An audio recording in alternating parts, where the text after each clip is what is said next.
주님을 바라보고 의지하는 시간이 우리 안에 더 길어지기를 축복합니다. 은혜를 기억하면 홍해도 건널 수 있고 요단강도 건널 수 있기 때문입니다. 우리가 함께 역대하를 살펴나가고 있는데요, 역대하는 다윗과 솔로몬을 제외하고 가장 많은 분량을 히스기야에게 할애하고 있습니다. 히스기야, 그 이름 뜻은 여호와께서 강하게 하신다라는 뜻인데요, 25살의 왕위에 올라서 29년을 통치합니다. 그 내용을 절수로 환산해 보니까 118절이나 되더라고요. 동시대에 다스렸던 다른 왕들이랑은 비교가 안 됩니다. 아하시야 8절밖에 안 돼요.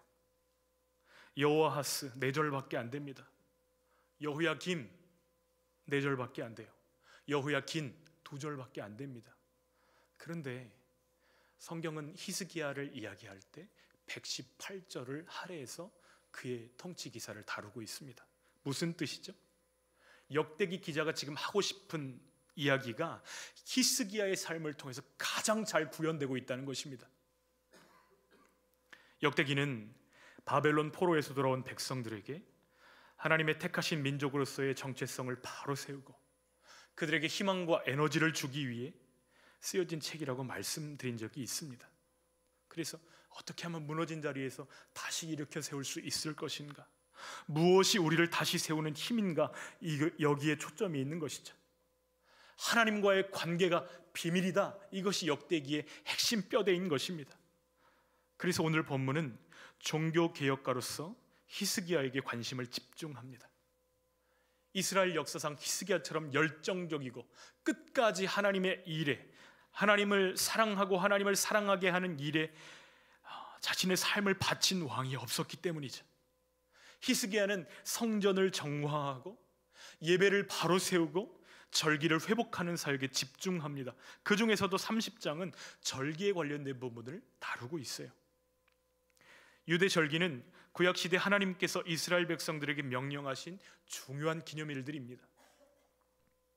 신앙 공동체의 정체성을 강화하고 공동체 안에서 관계를 회복하는 데 매우 중요한 역할을 감당합니다. 왜냐하면 절기를 통해서 개인과 공동체가 우리에게 구원을 베푸신 하나님을 기억합니다. 그 하나님의 은혜를 마음에 새깁니다. 그러면서 현재의 삶에서 어떻게 하나님을 경외하며 살아야 될지를 생각하는 것이 절기의 핵심이기 때문이죠. 그러므로 절기의 회복은 단순한 역사적 사건을 뛰어넘어서 개개인의 거룩함의 회복으로까지 나아가게 되는 것이죠. 히스기야 통치 1년 2월 14일에 남과 북 이스라엘의 많은 사람들이 절기를 지키기 위해 예루살렘에 모였습니다. 무교절, 유월절 이런 기록들이 30장에 나와 있는데요, 무교절은 유월절을 포함한 전체 절기 기간을 무교절이라고 부릅니다. 무교절, 유월절 이 두 절기 모두 하나님의 구원을 상징하는 절기이면서 서로 딱 붙어 있기 때문에 서로 대체해서 대체어로 사용하기도 합니다. 그러니까 성경을 읽을 때 무교절, 유월절 같은 기간을 이야기하는 것이구나, 이렇게 이해하면서 성경을 읽으셨으면 좋겠습니다. 그러나 엄밀히 구분하면 유월절은 1월 14일 하루이고 그 다음 이어지는 7일이 무교절인 것이죠. 유월절이라는 이름은 하나님이 애굽의 장자들을 치시던 그 밤에 문인번과 문설주의 피를 바른 어린 양의 그 피를 바른 집들은 넘어가셨다. 패스오버, 유월, 그래서 유월절이라고 이름이 붙여졌고요. 출애굽하던 그날 밤 이스라엘 백성들이 급히 떠날 준비를 하면서 누룩 없는 빵, 무교병이라고 부르죠. 그 무교병과 쓴 나물을 먹었다. 그래서 무교절이라고 부르는 것입니다. 성경의 절기는 단순한 기념일 이상의 의미를 가지고 있습니다. 우리 신앙생활에 아주 직접적인 영향을 미치기 때문이죠. 우리도 절기가 되면 하나님과의 관계를 확인하고 또 하나님이 주신 구원의 은혜를 깊이 묵상합니다. 부활주일 우리가 무엇을 먹죠? 계란 먹으면서 무엇을 생각할까요? 나도 예수님처럼 부활한다. 추수감사주일 한 해 동안 하나님이 베푸셨던 그 은혜를 감사하면서 우리가 하나님께 감사를 올려드릴 때에 여러분 그 감사는 우리를 하나로 묶는 힘이 있어요. 이 절기로 인해서 우리 개인의 신앙이 회복되고 공동체가 하나 되는 것을 경험합니다. 이것이 절기의 중요성인 것이죠. 특히 유대 절기는 공동체 의식을 강화하면서 가정에서 하나님을 어떻게 섬길 것인가 믿음의 전수, 교육의 기회로 활용되었습니다. 이를테면 무교절에 빵을 먹죠. 그 빵은 달지 않아요. 무교병이니까요. 근데 그 딱딱하고 맛없는 그 빵을 먹으면서 아이들이 물어봤을 거예요. 아빠, 왜 맛없는 빵을 먹어요? 그러면 자연스럽게 그건 말이지 하나님께서 우리에게 베푸신 은혜 때문이란다. 출애굽 이야기가 자연스럽게 가정에서 부모에 의해서 자녀들에게로 전해지는 것이죠. 절기를 통해 자연스럽게 세대에서 세대로 믿음의 이야기가 전수되는 것입니다. 그래서 절기는 단순히 유대인들에게만 중요한 것이 아니고 오늘 우리 성도들에게도 우리 신앙의 깊이를 더하고 하나님에 대한 우리의 고백을 삶에서 기억할 수 있도록 훈련하는 아주 소중한 기회가 되는 것입니다.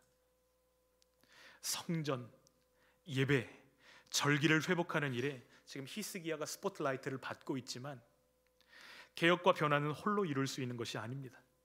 공동체가 마음을 모을 때에 이 개혁이 완성되기 때문이죠. 본문을 묵상하면서 도종환 시인의 담쟁이라는 시가 생각났습니다. 잠깐 읽어드리도록 하겠습니다. 담쟁이, 도종환. 저것은 벽, 어쩔 수 없는 벽이라고 우리가 느낄 때 그때 담쟁이는 말 없이 그 벽을 오른다. 물 한 방울 없고 씨앗 한 톨 살아남을 수 없는 저것은 절망의 벽이라고 말할 때 담쟁이는 서두르지 않고 앞으로 나아간다. 한 뼘이라도 꼭 여럿이 함께 손을 잡고 올라간다. 푸르게 절망을 다 덮을 때까지 바로 그 절망을 잡고 놓지 않는다. 저것은 넘을 수 없는 벽이라고 고개를 떨구고 있을 때 담쟁이 잎 하나는 담쟁이 잎 수천 개를 이끌고 결국 그 벽을 넘는다. 여러분 담쟁이 많이 보셨죠? 그 담쟁이가 하나가 아니라 함께 벽을 넘어가는 그 장면. 하나님 말씀 붙잡고 공동체를 새롭게 하려고 하는 히스기야의 모습과 겹쳐 보였습니다. 저는 이 시에서 한 뼘이라도 꼭 여럿이 함께 손을 잡고 올라간다, 이 구절이 참 좋습니다. 왜 그렇죠? 한 사람의 10걸음보다 10사람의 한 걸음이 개혁을 위해서 훨씬 더 강력하기 때문입니다. 그렇다면 함께 개혁과 변화를 이루기 위해서 히스기야가 집중했던 일들은 무엇일까요? 2절 말씀 같이 읽겠습니다. 왕이 방백들과 예루살렘 온 회중과 더불어 의논하고 둘째 달에 유월절을 지키려 하였으니. 먼저는요, 공동체가 하나 되어서 개혁을 이루려면 공감과 소통이 중요하다, 이것을 발견하게 됩니다. 히스기야는 유월절을 지키는 문제를 놓고 방백들과 백성들과 함께 의논하고 있어요. 의논한 내용이 무엇이죠? 지금 날이 촉박한데 날이 촉박하다고 그 날 그 일정을 고집하지 말고 유연하게 날짜를 조정해 보자는 것입니다. 둘째 달에 유월절을 지키기로 한 것이죠. 원래 유월절은 1월 14일인데 2월 14일에 유월절을 지키자, 이렇게 결정한 것입니다. 그 이유는 성전을 깨끗하게 하기 위해서 이미 16일이라는 시간을 다 써버렸어요. 그리고 정결 예식을 마친 제사장들도 많이 부족해서 원래 스케줄대로 행사를 진행하려면 지금 인력이 너무 부족한 상황입니다. 그래서 신하들과 백성들의 의견을 반영해 둘째 달에 지키자, 이렇게 결의한 것입니다. 또 유월절을 한 달 늦춘 또 다른 이유는 충분한 시간을 가지고 더 많이 알려서 한 사람이라도 더 이 유월절에 참여할 수 있도록 격려해보자, 이것을 원했던 것이죠. 유월절 절기의 핵심은 하나님의 구원을 기억하고 감사하는 것입니다. 그런데 지금 이스라엘은 아주 오랫동안 이 절기를 지키지 못했어요. 그 이야기는 무엇을 의미할까요? 하나님과 이스라엘 사이의 관계가 서먹하고 지금 멀리 떨어져 있다는 것을 암시적으로 보여주는 것이죠. 그래서 히스기야는 브엘세바 남쪽 끝에서 단 북쪽 끝까지 이스라엘 전역에 편지를 보내서 모두 함께 우리 예루살렘으로 오셔서 유월절을 지킵시다 이렇게 초대하고 있는 것이죠. 하나님의 은혜를 기억하고 감사할 때 하나님이 주시는 회복이 있다는 것을 믿었기 때문입니다. 공동체를 이끌어갈 때에 더 많은 사람들의 참여를 이끌어내려면 지도자와 구성원들이 소통하는 것이 참 중요합니다. 교회 안에서 어떤 행사를 진행하는데 참여율이 저조하면 그것은 공동체 전체에 부정적인 영향을 미칠 때가 참 많아요. 안 하니만 못한 때가 있습니다. 왜냐하면 함께 경험한 그 사건이 공동체의 정체성을 만들기 때문이죠. 히스기야는 이 일을 진행함에 있어서 어려운 이야기들을 잘 듣고 어떻게 하면 이 어려움을 극복할 수 있을 것인가 적절한 유연성을 발휘합니다. 공동체 전체가 하나님의 은혜를 기억하는 것이 목적이니까 율법이 정한 날짜에 매이지 않고 더 많은 사람이 참여할 수 있도록 한 달 연기하자. 근데 이쯤에서 우리가 질문을 하나 던지게 됩니다. 어떤 질문이죠? 하나님은 분명히 유월절을 첫 달 14일에 지키라고 명령하셨어요. 이건 선택사항이 아니고 명령입니다. 그러면 이것은 히스기야가 율법을 훼손하는 것은 아닌가? 이런 질문이 우리 머릿속에서 떠오를 수가 있습니다.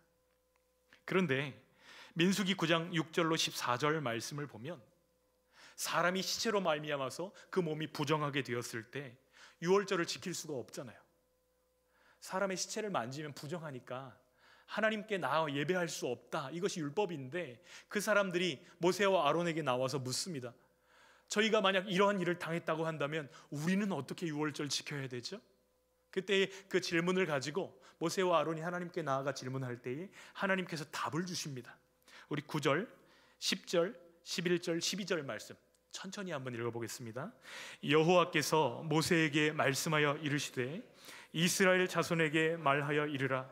너희나 너희 후손 중에 시체로 말미암아 부정하게 되든지 먼 여행 중에 있다 할지라도 다 여호와 앞에 마땅히 유월절을 지키되 둘째 날 열째 날 그것을 지켜서 어린 양의 무교병과 쓴 나물을 아울러 먹을 것이요 아침까지 그것을 조금도 남겨두지 말며 그 뼈를 하나도 꺾지 말아서 유월절 모든 율례대로 지킬 것이라.